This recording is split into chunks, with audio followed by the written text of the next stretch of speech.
Honest J. Nowak, coming at you live. All right.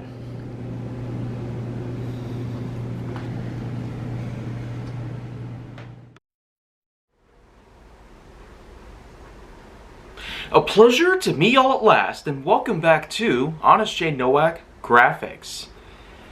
Today, let's go ahead and focus on something different right here. A different kind of game with a different kind of feel upon a different sort of licensed franchise. I'm specifically talking about Alien Isolation, based on the Ridley Scott film series of the same name. Alien Isolation is a whole different feel of all sorts of alien-related video games. I've considered it to be number 20 of the best PS4 games I've ever played, but it's mostly because of the many impressive feats, merits, and accomplishments that it has taken a toll.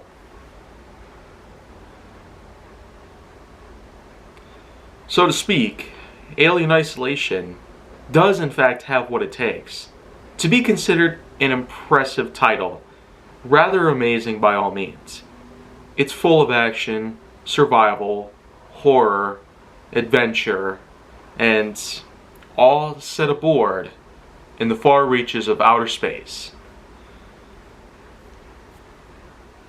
And you can really consider this to be part of the main canon by all means, because like with most other sorts of media that has taken place so far, especially video games, this is one of those examples that it can in fact take place within the actual franchise's main series of movies.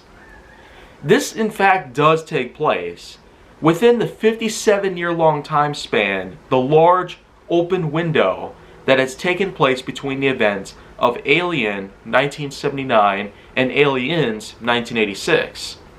Because as you know, during the opening scene of Aliens, it had been 57 years since the defeat of the original Xenomorph after Ellen Ripley had blasted it out of the airlock inside of an escape pod after the explosion of the spaceship Nostromo, which of course was a cargo ship that was meant to, well, carry around cargo until a distress call had been made from a certain planet. A shipwreck from a ship known as LV-426 had been carrying hostile alien eggs, and of course you probably know what the rest of the entire film was like. The first film really set the bar. It became much like the slasher film series that was a bit ahead, but still, like with Halloween, it seemed that Alien was going to start a whole new trend, a whole new topic of films that would eventually come upon us. And throughout the 1980s, that's exactly what would happen. Friday the 13th, Nightmare on Elm Street, Child's Play, and so on and so forth. So, Aliens, however, was much like a war film. Battles between different new aliens of all sorts, with a large group aboard a whole new ship for Ellen Ripley to basically interact with. This game, however, Alien Isolation, takes place between both of these films. When Ellen's young child, known as Amanda Ripley, is in fact out there on a similar sort of voyage, but does in fact come across these same old hostile aliens, the xenomorph species that had once torn apart Ripley's own group. So the thing is that it's basically the sequel to prequelize the sequel that would eventually be out. Except this was in 2014. So this is one of a ton of examples out there that I've known of where video games can somehow act like movies that take place between the certain movies within the main canon. So in a way, that's probably one good example about this game that I can really count on. As I do happen to like how they do what they can to make it as authentic as possible, to make it really seem like that this is something that probably should have been placed within a canonical confinement. But by all means, I'm not necessarily going to just pick at that like it's the only good thing about it. No, there's a lot of things about it. There's the weapons, items, craftsmanship, exploration, and all the different nodes of survival, horror, and all that good stuff that comes around, like what had naturally come upon us from all of the Alien films so far, from Alien 1 all the way to Covenant. Pretty soon, though, it seems that there will be another new Alien film out there, supposedly under the name Awakening. We don't necessarily know if that's actually in production yet, or if it's actually going to even have a slated release date. But we'll find out down the road. Meanwhile, there actually was a brand new Alien game that came out recently called Fireteam Elite. So, I suppose it's probably trying to be like what Predator Hunting Grounds had accomplished by simply giving us a more multiplayer-esque title out there. I probably will try it out though, just for the heck of it. And also because it's on sale on Amazon. But, anyways, when I play Alien Isolation, as I had in June 2020, I really found quite a lot of impressive merits on it. First of all, the time span. It's pretty darn long as far as I could tell. About 17 hours would probably pass before you even come close to getting to the very climax. Which, it's a pretty suitable time length for those who are really into long spans so they don't get boring, especially after you're wanting to do replays over and over again. Though by all means, I'd probably consider other titles like The Last of Us Part 2, Kingdom Hearts 3, Final Fantasy 15, and 7 Remake.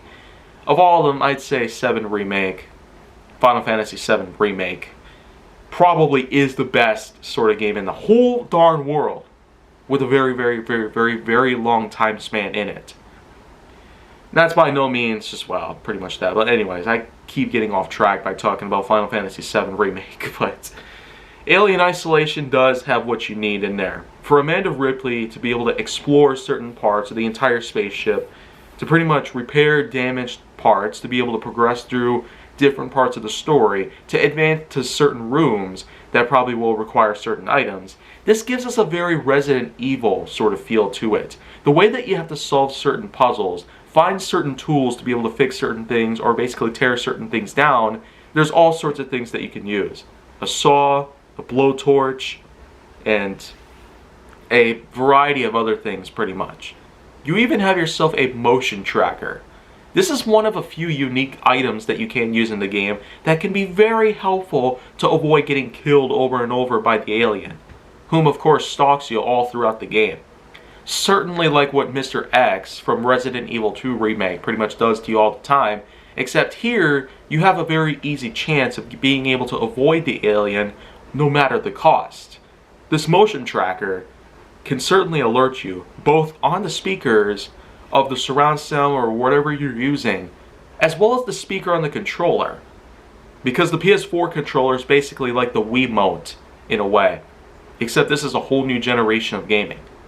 So, there's tons of sound effects that come out of the PS4's DualShock controller, but by all means, the motion tracker is just the most helpful item you can possibly get. When I picked that thing up for the first time, it really rescued me from getting killed over and over again.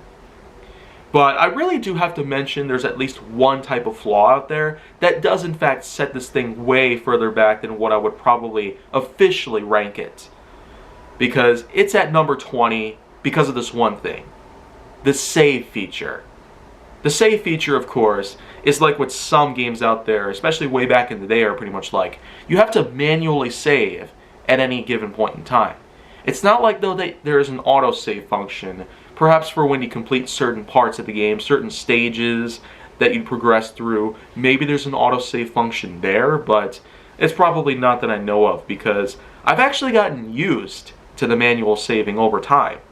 As I recall, I've had to save manually at least 40 times during my entire playthrough of the game. You basically use these little emergency telephone booths as a way to save the game. And they can be found in a lot of places, making it pretty convenient to save your progress at any given point in time. So at least that's helpful. But the thing is, if you forget to save manually, especially at a point where you know it's going to get difficult to cross, then at the time that you will in fact get killed by the alien, it's going to set you all the way back to the last ever point that you saved the game. That right there, I can't really call it a fatal flaw because that would be a little harsh and a little rude. But the thing is, have an autosave function that can save the game at least within every 15 to 20 minutes. Just to be helpful here. Having to manually save and then probably forgetting about it because you're at some point in the game where you realize that you've already gotten to such a point in the game that now you're feeling more than excited to continue going, but now the alien is out to get you. And when it does, it sets you all the way back to the last save point that you had, making you start all over from that very point. So, but the thing is, I'm not necessarily going to discredit how good this game is because of that one flaw, but by all means, it's something that probably will need some work on, assuming if they can, in fact, recreate this game from the ground up. But by all means, Alien Isolation. For its creativity, for its survival horror elements, for its way to somehow place itself within the main canon of the films, those are just a few of the amazing things about it that I can ultimately consider this to be an impressive title. So, the fact that we waited a long time to finally have an amazing Alien game on modern consoles, it really says something.